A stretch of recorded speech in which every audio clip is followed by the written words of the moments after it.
Hi guys, welcome back to Project Glow. My name is Stephanie Burton and this is Q&A Wednesday. Don't you just love my wallpaper? Isn't it beautiful? All the little butterflies emerging, all the metamorphoses. Thank you so much to all of you who sent me all of your amazing questions. I completely and utterly rely on them, so keep them coming. You can always post your questions in the comments below, or if you rather want to send me a message privately, you can also do that through Facebook or through email. And if you have my phone number, just send me a text. I will always keep your information completely and utterly confidential, but do share your questions with me, because if you've got a question, that means that everybody else is wondering this exact same thing. And so we're all helping each other. And so this way we're all, paying the love forward, and we're all joining in, because as women, that's how we grow, by sharing, by connecting, by supporting each other, and also by guiding each other from our own wisdom through the times when we've had really dark times. So if you have a question, post it in the comments below now. I can see your comments, so I'll keep track of it. But again, thank you to all of you that sent me your questions. I absolutely love them. I've got a bit of a long one here tonight, and then a couple of short ones. So what I thought I'd do is get the long one out of the way first, and then we can proceed to the shorter ones. How does that sound? Does that sound good? All right, here we go. So let me just make sure I can read this properly. Right, let me read this. Hi, Steph. For as long as I can remember, I've gone from relationship to relationship with no space in between. It always ends up following the same kind of pattern. It's all loved up at the start, and fabulous at the beginning, and things then slowly but surely start to go sour. We stop being intimate, the heat fizzles out, and then I'm on to the next one. Not at all because I'm wanting or trying to cheat, but because I feel so empty, lonely, and lacking affection that the moment anybody shows me any, I immediately think, he's the one, only to repeat the cycle again. My current partner and I have been together for about 5 years, and I'm starting to feel the fizzle setting in again. I feel completely and utterly conflicted. At times I think I'm crazy for wanting to leave this amazing man with all his amazing qualities. The next, I deeply crave a loving and connecting relationship where I am seen, heard, and valued. I know I want more, and I deeply believe that I deserve much, much better. But ultimately I can see how I've been repeating the same pattern over and over again since my teens, and I desperately want to break it and finally heal. It's an amazing question, like, woohoo! So thank you so much for posting me that absolutely amazing kick-ass question. The first 3 things that I would love to say to you is, first of all, you get 10 out of 10 for courage. The fact that you actually wrote that to me is nothing short of amazingly courageous, and that shows me that you really, really, really want to fix this. So you get my utter admiration, you get my utter respect. Number 2, I think you are absolutely a superstar for awareness, because the fact that you've already figured out that you are the common denominator of all of these individual relationships, that is nothing short of a standing ovation worthy. You are awake and you are aware. You've stopped always blaming the other people, and that is already 10 million times further than most people will ever get. So second is wow. The third things I want to add in the beginning is, this is so common. This is so normal, because what happens is we get our programming in childhood, and that's where we really experience trauma. And it's not always emotional or physical abuse. It can also be circumstantial. But out of this, we come with a certain type of programming that then also affects our self-esteem in the way that we view the world. And that then kind of becomes our operating mode for adult relationships. And if you are unaware in that and nobody's ever taught you anything about relationships, self-love, anything like that, then how could you ever do anything but repeat the same pattern over and over and over again? You know, this is the things we don't get taught at school or university or, you know, common TV channels or programs. Nobody teaches us the really, really unbelievably essential things in life. So no one taught you. Please do not beat yourself up about this at all. You didn't have the knowledge. And what it shows me is when people say, I'm stuck in a pattern, that to me immediately says, the brain is trying to figure it out and go, okay, so I feel empty and lonely. I want something to make me feel better. This must be the one. This must be the one. This must be the one. This must be the one. What it's showing me straight away is that it needs new information. It doesn't have the tools to really deal with it. So it's got no choice but to kind of like trip, get up, trip, get up, trip, get up, and just repeat the same thing over and over again. What you really need is new information so that you can take a new type of action. And I know that that's exactly what you're looking for. So take away from this that the trauma in our childhood sets us up for trying to figure out and release and heal that trauma in our adult relationships. But if we're still stuck in the mindset and in the awareness of a child, you know, if those are the only tools we have, then how are you ever going to overcome it? And this is really why primarily I say I'm not a coach, I'm a teacher.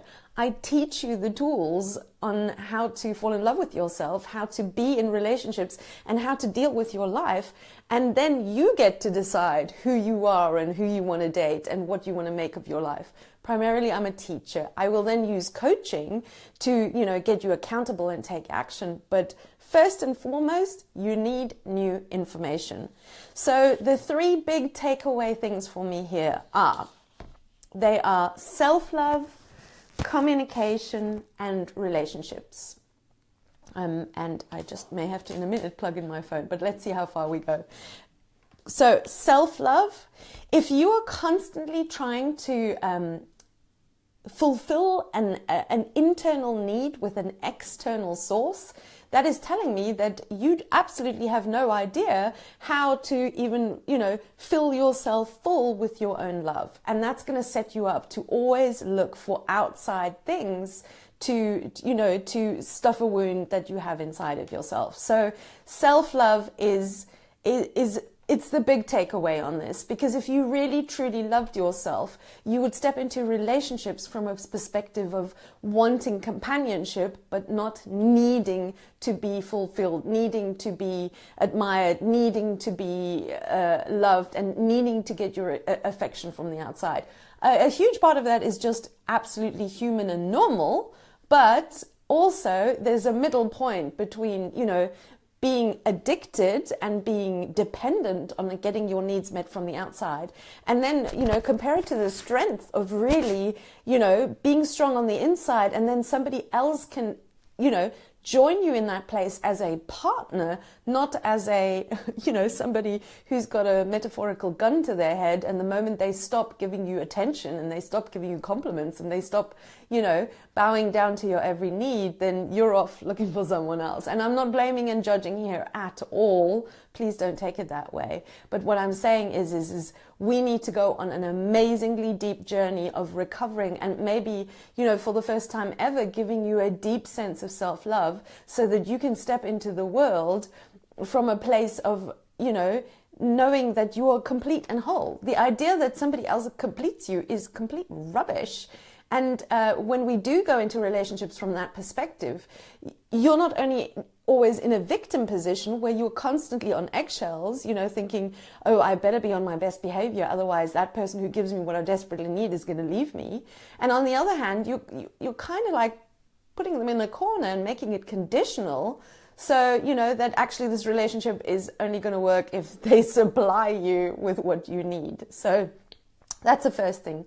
The second thing here is the fact that you are constantly looking for the high of the beginning of the new tells me that you have had no education and you have no awareness on the nature and purpose of relationships. And for one is most people think that the purpose of love and relationship is that continual high of a one-sided scenario where things are always good, only loving, only nice, where actually true love is light and dark at the same time. It is both challenge and support. So a relationship, the purpose of a relationship is really to give you both the challenge and a support. And every single person you will ever meet, will have a good side and things that you have to put up with, like a price you have to pay. Likewise, every single relationship you will ever be in will have upsides and a price to pay. And so if you're constantly looking for a relationship that will only ever have the high of the lovey-dovey and the connection, not only are you addicted to infatuation, which is not the complete truth, because what you feel as the situation fizzling is actually real life setting in. What you think is the situation, it's like the relationship is starting to decay, is actually the decay of infatuation and the beginning of a real relationship where you can see that the person has light and dark, they can see that they're you have light and dark, and you love the other person for the light bits and the bits that are challenging, because actually the bits that are challenging you is the part where you need to lean in and start to communicate and start to work things out and really, understand that the moment a relationship becomes uncomfortable, and I'm not talking about abuse at all, if there's emotional or physical abuse, you need to get out. But normal relationships, absolutely normal relationships, when difficulty sets in, such as the intimacy fizzles, such as your needs are not being met, that's not the point to check out and look for something else.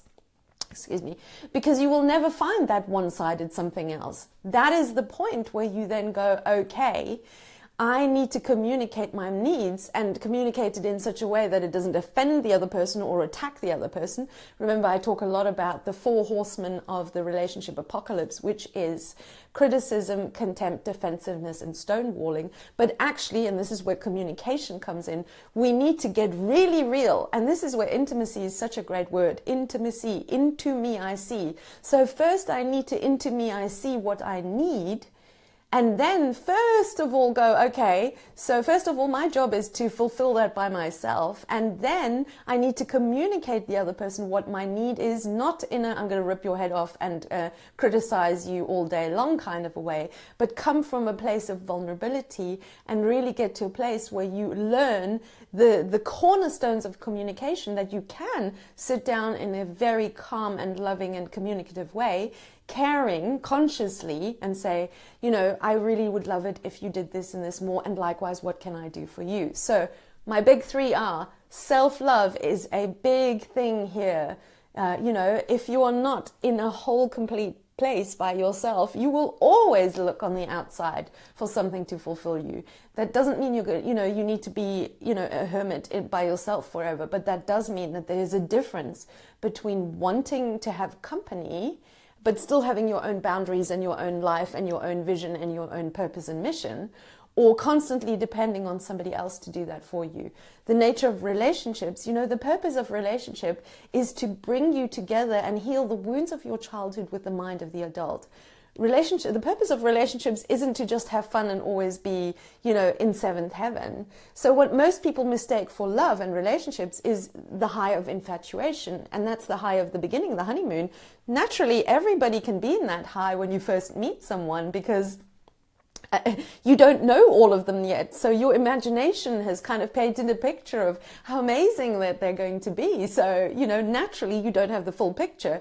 Then when you have the full picture of who they are, light and dark, that's when you go, yeah, this isn't as great as I thought it was. But that shows me that you have you are love addicted, you are infatuation addicted, you are high, addicted to the high of the beginning of a one-sided thing, where actually when that high breaks down and you get to the real stuff, that's where you then have no real relationship skills, when you're not driven by the hormones of the initial infatuation. what happens then? So what I would say is to you is, you know, you're doing amazingly well that you've gotten to this level of awareness. What you now need is new information on how to truly love yourself and be in your whole self by yourself before you can, you know, invite somebody else into that place. And that doesn't mean that you have to leave your partner, but that's a journey you need to go on by yourself. Then we need to give you a boatload of education on relationships and how to actually be in a, you know, deeply connected relationship. Because, you know, and I say this completely lovingly, I don't think that your system actually knows what that is and how to create it, because great relationships are made, they're not found.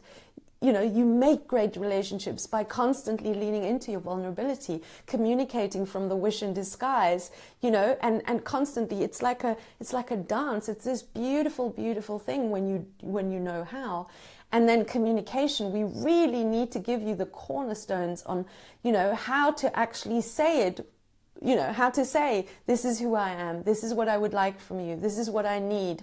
But take the ownership of, first in line, take the ownership of really getting clear on who you are and what you can do for yourself first.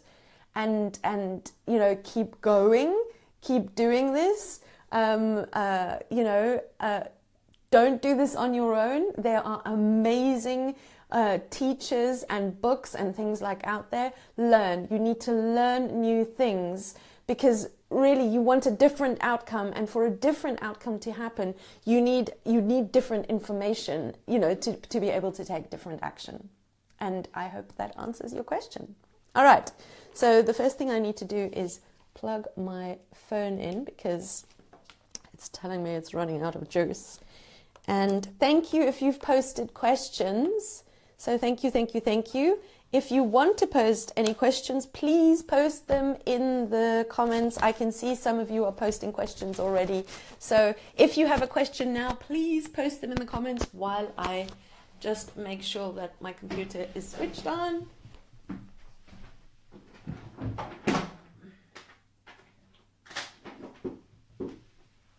Alrighty. Any more questions? Thank you, Tara. You just wrote, what do you think about the concept of soulmates? Woo, that's a big topic. Okay, so, where do I start with this one? So, the idea that there is only one person out there in the universe who is ideally placed to be with you is complete and utter junk. Excuse me, I need to drink. That is a nice story that was sold to you by Hollywood, Bollywood, Disney, and Mills and Boon. In reality, there are a lot of people that are compatible with you on a many different levels. What's more interesting about that question is why are we so obsessed with the idea of a soulmate? And here's the deal. When you talk about soulmate, people think that there is the existence of a one-sided relationship. So that kind of ties in with the last question that I answered. Is soulmate is kind of like this a blanket term for this idea that somewhere out there, if you're lucky enough to find them, there is one person that is never going to give you any shit, never going to talk back to you, never going to disagree with you, only ever going to have your best interests and your needs at heart. And the answer to that is, then they would be a robot. You know, and we're pretty close to making human robots. This also doesn't honor the true spiritual purpose of a relationship, because actually the purpose of relationship is for you to really be vulnerable, because as human beings we only really start to work at our crap and face our stuff when we are uncomfortable and vulnerable. And so what happens in relationship is we meet this person and then we kind of get dangled the carrot of, I'm never going to be alone again, I'm going to get all my needs met, and you are the one, and all of that. And so we get pulled in, and that affects our hormones, and we get all high in the, you know, into our serotonin and dopamine and all of that. For you to then slowly sink out of the high and then come back to reality, and, you know, real relationships are, you know, when the shine of the honeymoon or the, you know, the beginning wears off. And that's when you really have to be real about, how do I actually live together with this person? You know, me with my pain and past, them with their pain and past. How do we make this work? How do we actually make this work over a long period of time? And so this idea of soulmates is, you know, you need to look at it from a different perspective. Is like, who is going to be this person that's going to make you meet your own soul? Because that the mate that you're looking for is not the person that, you know, fulfills all your shortcomings and is never ever going to cause a single, you know, issue in life. And look, there are relationships where you're on the same page in many, many, many different ways. But any human being on the planet who sells you the idea that they have been in even one single relationship where there wasn't difficulty is just talking crap, you know, there is no such a thing as a relationship without difficulty. Whether that's your relationship with your partner, your mother, your sister, your children, your dog, every single relationship will have both a light side and a price to pay. And what we term as love is actually the reality of, I love you and I'm more than happy to pay the price of all your quirks and downs and weird crap because I am aligned with you, and therefore I love you, not in spite of the difficulty that you bring to the table, but because of it, because I gladly pay that price because of all the things that you bring to the table where we are aligned. So I'm going to say, I completely and utterly disagree with the idea of soulmates. I think it's just a very, very good marketing gimmick. But there definitely are relationships where you are more aligned with a person than with another. But the idea that somehow this person is the one and only destined for you doesn't really work. And actually, when you pick it apart at a technical level, every single relationship has been a mate that has tried to lead you closer to your soul, because ultimately a relationship is there to break you open and to make you vulnerable and to face your stuff and really become real and honest with yourself. And every relationship, no matter how good or how difficult they are or were, they're all trying to get you to be the mate that shows you your soul. So I'm going to say that. Cool, thank you. Keep your questions coming. All right, we had a couple of other ones. I'm loving this, by the way. Are you liking this, or am I the only person here? Okay, so here's another cool question. What does loving yourself feel like? Oh, I like this one. So I'm going to give you that answer from the perspective of clients that I've worked with that have kind of given me before and after. So the clients that I have worked with have said they came in and they certainly weren't sure about who they are. Relationships were bewildering. They were kind of playing out patterns certainly over and over again. Mostly those patterns were, you know, picking the same emotionally unavailable men, or, you know, giving up on yourselves. Also kind of walking through life and not knowing what their purpose was, and always being kind of on the back foot, never really understanding, you know, being in a state of, what did one of my ladies called it, you know, quiet fear and desperation that this is all there is, you know. So, you know, fear, overwhelm, anxiety, doubt, self-criticism, that's the before.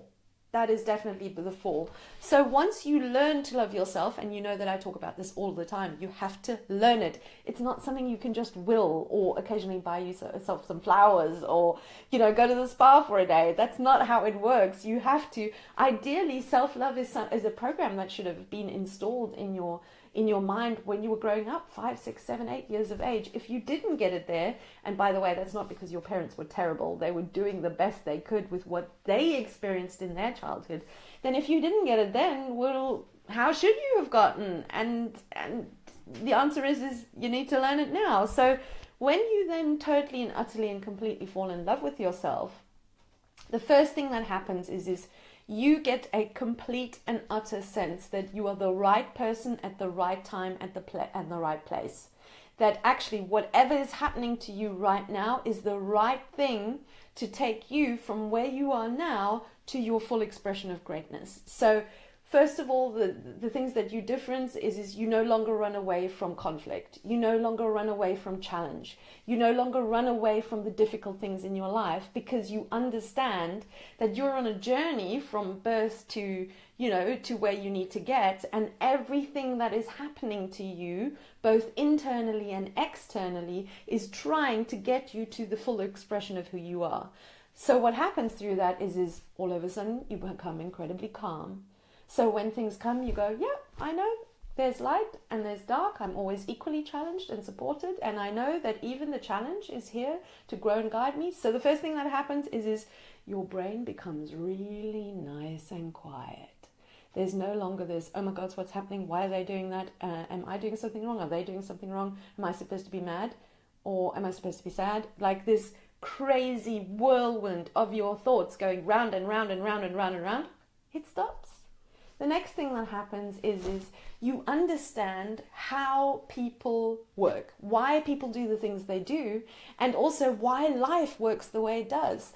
The result of that is you get this unbelievable calm feeling in your heart. So you get this calm mind and this really incredibly steady heart, because you're in that place where you know that the right thing is happening, and you know that everything is on track, and you know that every single piece in this universe is here for your growth and for your evolution, and that this entire universe around you and everybody, both the friends and the challengers, they're all here to grow and guide you. So incredibly calm mind, but also like a real solid connected heart that really understands that you are always supported. You are never off track. You are never off path. That even if you temporarily kind of like feel like the world is falling apart, you have all the tools and you know exactly how to bring yourself back into balance. So there isn't a fear of the next challenge, or a fear of the next breakup, or a fear of the next mess up. Is because you really know how to lean into your challenge and trust the universe. How many people talk about that? They go, oh, you just got to trust the universe. That is impossible without self-love.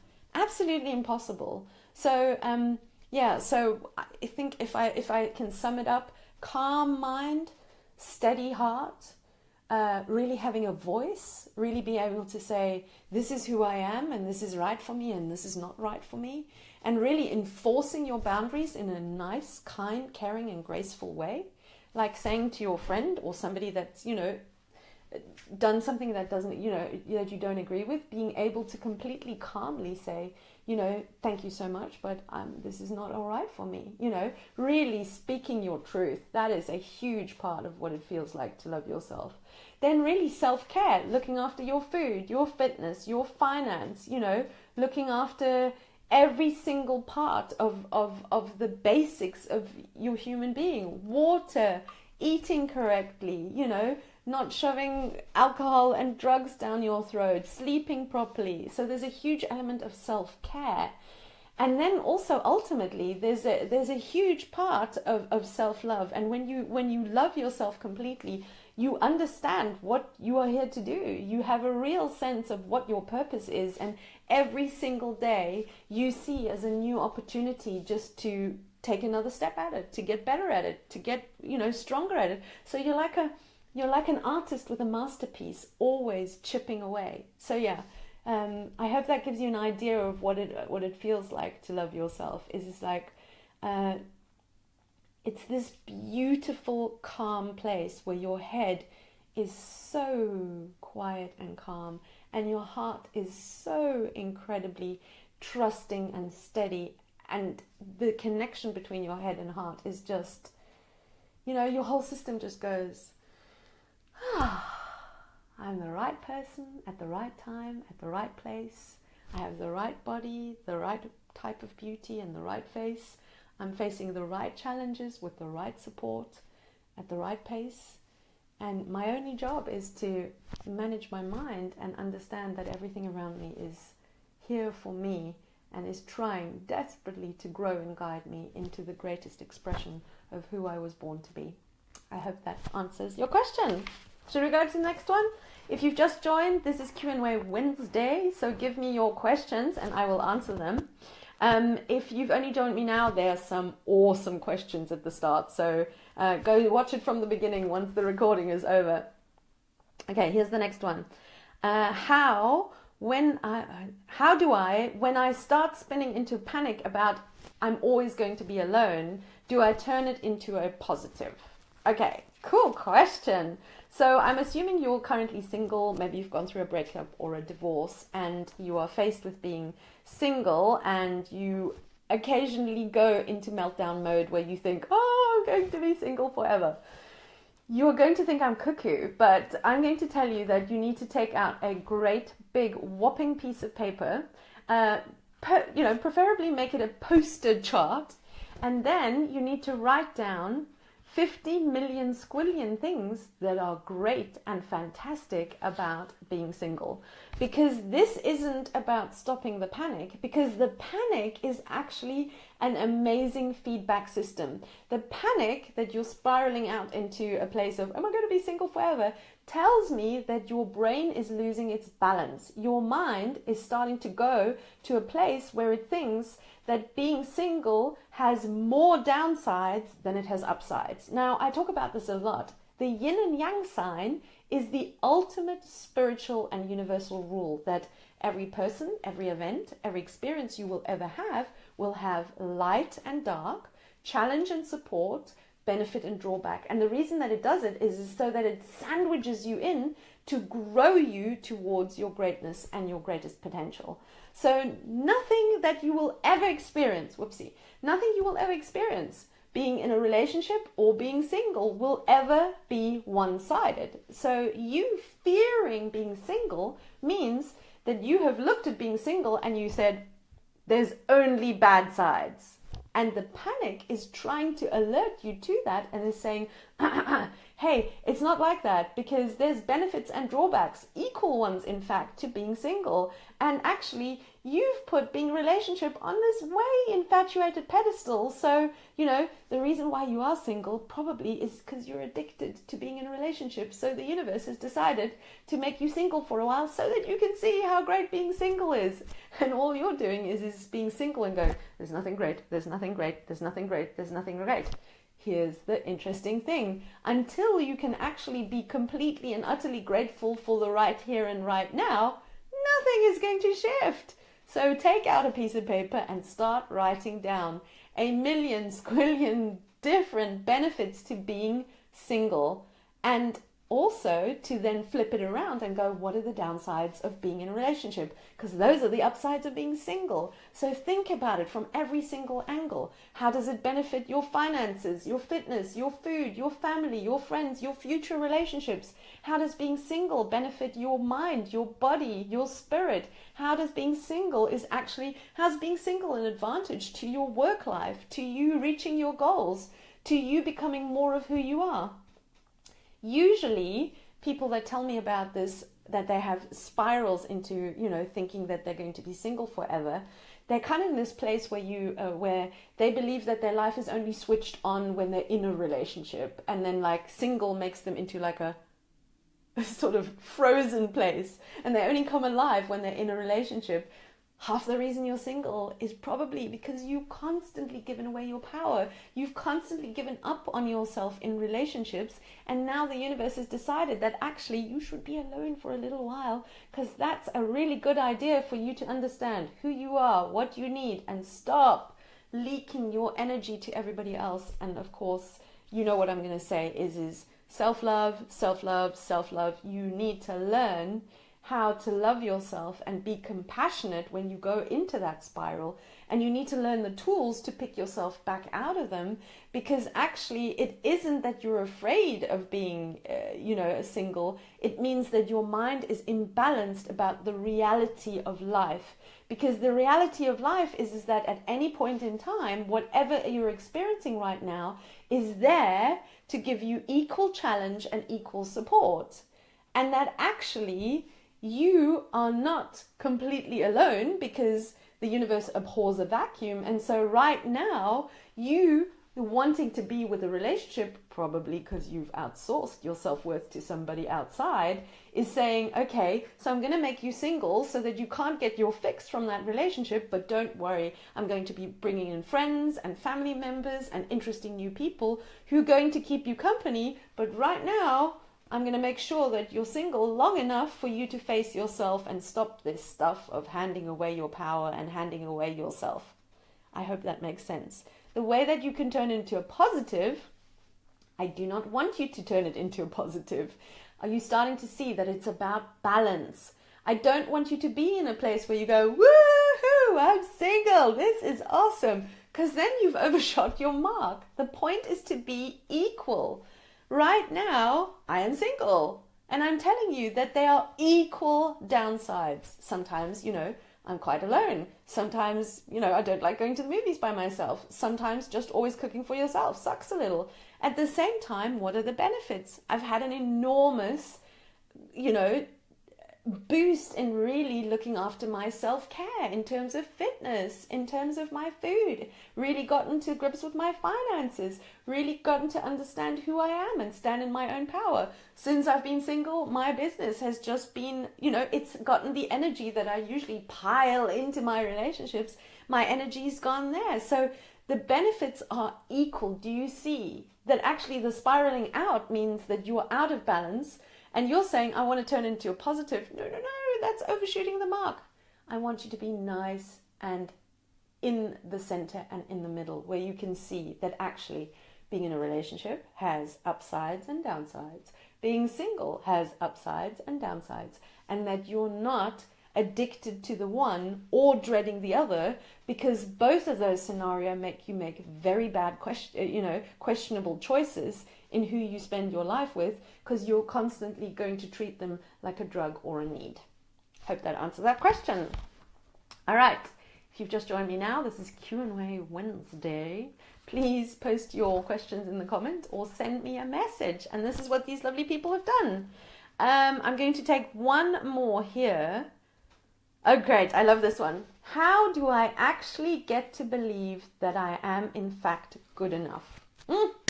Lovely one. Okay. This is the whole topic of feeling not good enough. And how do I get to a place of where I do feel good enough? That has a couple of different elements in it.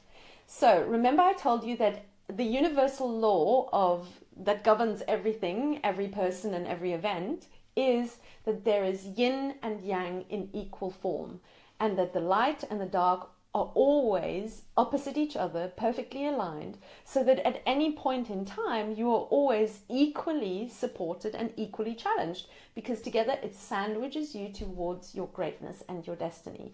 Now the interesting thing is inside your mind the same thing is happening.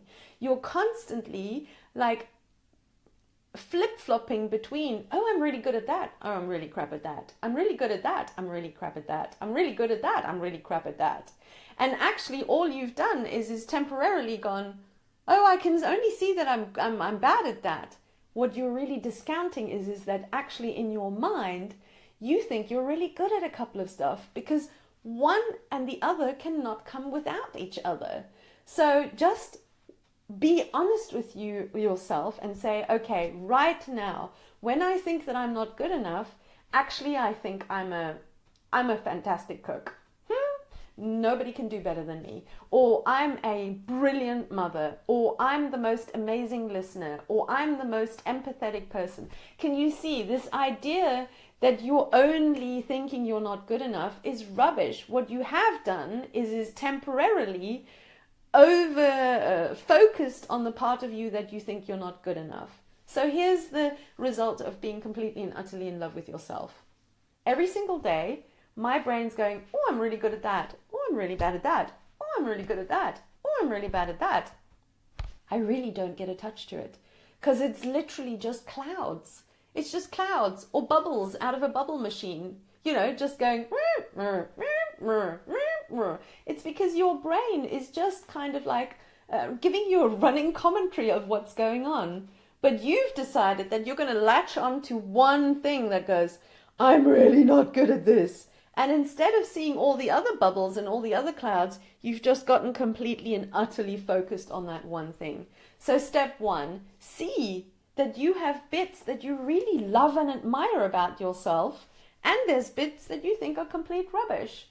But that doesn't mean anything. It doesn't mean anything. You have given it a meaning and said that you shouldn't love yourself, or, that you should be this idea that when I truly love myself, I'm just on a constant high going, yeah, I'm it. Ooh, yeah, I'm it, is ridiculous. I guarantee you that I completely and utterly love myself, but all day long, my brain is going to go, yeah, that was rubbish. But it doesn't hold any power. It doesn't hold any meaning. It's just clouds. It's just bubbles that my mind is coming up with. You've decided to give that meaning. I mean, nowadays, it doesn't affect me at all anymore because, the other day I got something completely wrong, or I spilled something and I went, oh, that was rubbish. But it doesn't mean anything. I don't spiral out. The next step that you need to take is you need to really truly understand what your strengths are. Because if you're not clear on that balance, then of course, if you're only ever listing in your head the things that are wrong, yeah, you're going to spiral out into that place thinking that's all there is. So we need to take an active journey into actually what are you completely and utterly good at.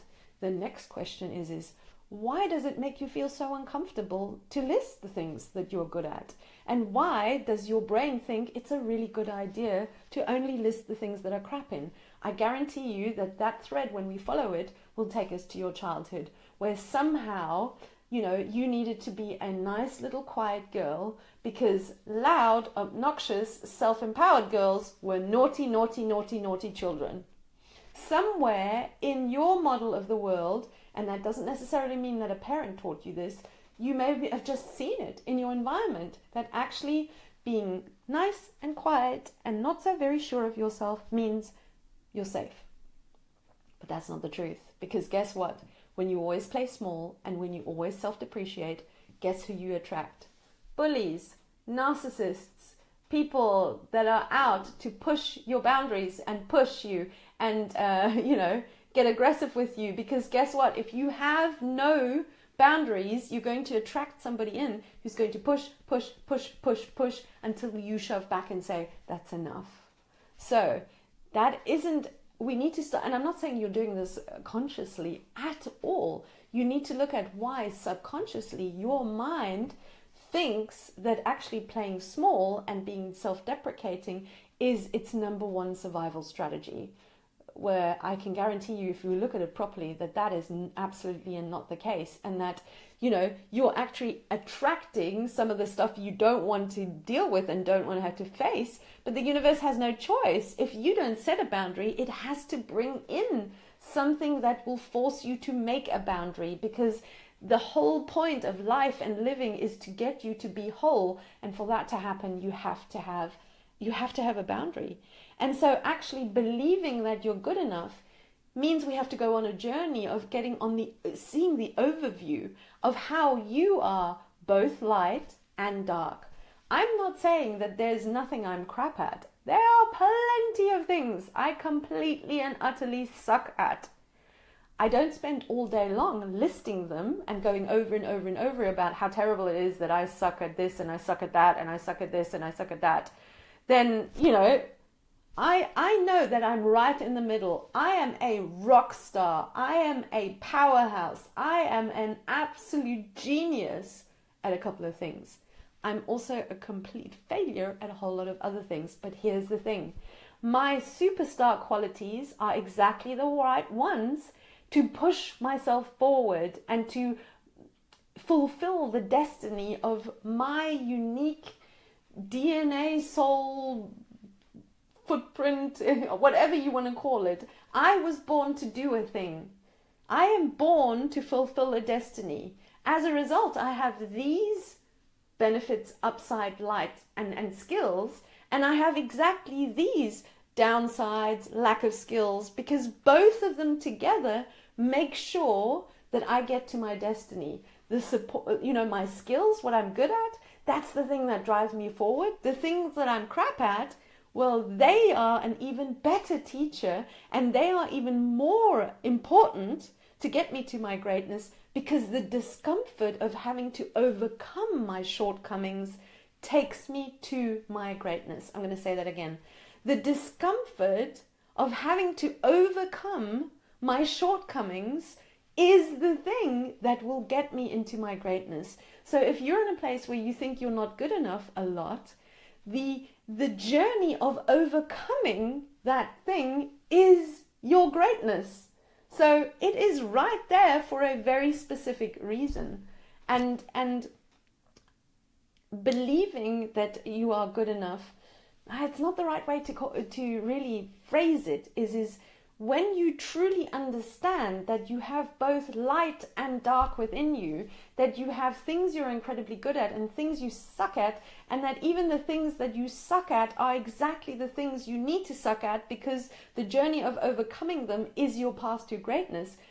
There is no more believing. It's like it just becomes a whole moot point. I'm not concerned anymore, and the clients that I've worked with, they tell me over and over again that all the things that they thought that they had to overcome, like self-criticism and judgment, it just goes away. It just completely and utterly goes away, because when you know how to balance your mind, when you know that you are light and dark, when you know exactly who you are and what you're here to do, and that there's going to be supporters and challenges on the way, this whole topic of am I good enough or not good enough, it just vanishes. It completely and utterly vanishes. And so if you are still concerned with feeling good enough, I guarantee you that you haven't yet attained a full state of self-love.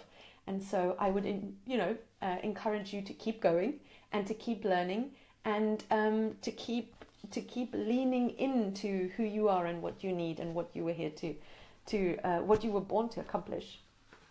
Okay, last question. Boundaries. How do we boundaries better? Again, that has the same answer as the first question, the big question that I answered. Has to do with self-love, has to do with really understanding the nature and truth about love and relationships. It's about learning how to communicate, but also, and you're going to probably hate me for that, is I guarantee you that right now in your life, there are already people pushing your buttons left, right, and center, because when you don't have boundaries or you're not clear on them, you naturally invite people in that are going to make sure that you get so fed up with their behavior that you start saying no, that you start communicating what is right and not right for you, and that you start setting boundaries. Because actually, you don't have to any of this. You are here completely and utterly supported by the universe. So you can either adjust yourself in your mind by learning, by studying, by reading, or you can just let the universe teach you. Because if you have a lack of boundaries, you will always attract something on the outside, whether that is somebody, enforcing their laws on you, or somebody enforcing their rules on you, or somebody saying my way is the right way, or somebody bullying you, or, narcissists in your life. Those are all the people and the things that ensure that you get up and you go, this is not okay with me, back off, I don't like this, please take a step to the back. So you can learn it internally by, going on courses, learning with me, understanding, reading books, or you can lean into the fact that life is constantly trying to teach you that how to be more whole within yourself, and the best way it knows how to do that is for people to come and push your buttons. All right, groovy. Thank you so much for all your amazing questions. I'm going to take all individual parts of these and make them into my big Monday night webinars. Every single Monday night, I have a Monday night self-care session where I take one of these topics and I take them to 45 minutes to an hour. So if you do have any big questions, post them to me in the comments, in private message, and then I will take all of these and make bigger webinars out of there. And then every Wednesday from now on, I'm going to do Q&A Wednesday at 9 p.m. on a Wednesday night. Come join me here, post your questions, and also if you have any lovely friends that are going through some really difficult times, either post their problem on their behalf, obviously not with their name, but get some answers, because we're all in this together. There's no, there isn't anyone who's better than anyone else, and we can learn so much from each other. So make sure that you tag a friend, or you bring a friend, or you highlight to a friend that there is a place where they can get their questions answered. I know a lot of this sounds simple, like, oh yeah, you gotta love yourself. It's a big job. You've been thinking one kind of way, being conditioned into one kind of belief system for a really, really long time. And you've probably tried a whole lot of other stuff. And I'm not saying there's anything out there that's wrong. I love all of it. But with the iceberg, I'm sure you've seen that drawing with the iceberg. The top bit that's sticking out of the water is your conscious mind. The big bit underneath that you can't see is the unconscious mind. And then underneath is the subconscious mind. Guess what all of those have in common? They're all made out of water. And actually where I work at is I change the water. I change the way you perceive. Your perception is the answer. Not what you're thinking consciously, or what you're thinking unconsciously, or what you're not even aware of you're thinking in your subconscious. The way that you actually fix all three is by changing the way that you perceive life, the way that you understand why people do the things they do, who you are and what you're here to do, why life is behaving the way it does. And that is something that you need to be taught. And luckily, you have me, and I'm going to teach you that. That is all I have for you for today. Keep talking to me on the comments if you have any questions. I will see you next Wednesday on Q&A Wednesday. Bye!